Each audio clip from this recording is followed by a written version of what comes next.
I'm Pat. Pat's Easy Change System here. We've got a Category 2 here, going on a Category 2 tractor. There's two different ball widths, 1.5 inches and 1 3/4 inches. This is 1 3/4 inches. So we supply the Cat 2 with two washers for space. I usually put one on each side. You can do both sides or one side, whichever you prefer. That just keeps it from moving around back and forth on the lift arm. So we'll get started here.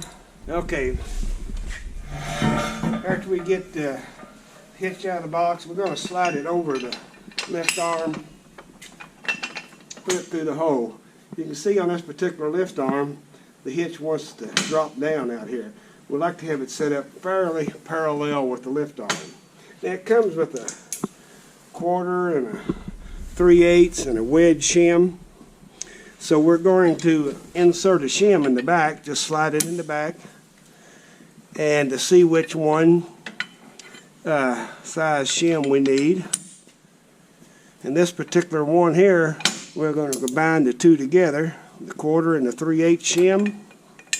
Set it in here, and that's got the lift arm fairly parallel with the hitch. So what I've done,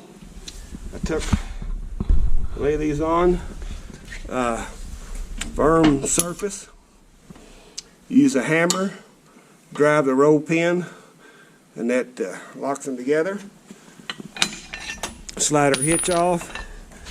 We drop the shims through the hole in the bottom of the hitch. Then we can slide it back on. Okay. Now, installing the washers, I usually lay one in. This could be a little challenging. I just barely start it.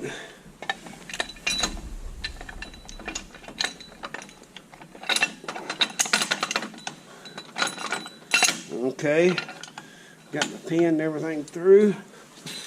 Now slide one in on the other side. Use my finger to push it up, push it in. Here this roll pin goes in this little notch, and this keeps that from rotating. And remember to install your Carter key. We also install the pin with the big hole. Stick it on the inside. That's for our linch pin, our stabilizer bar. Okay, now we'll finish installing the rest of our hardware.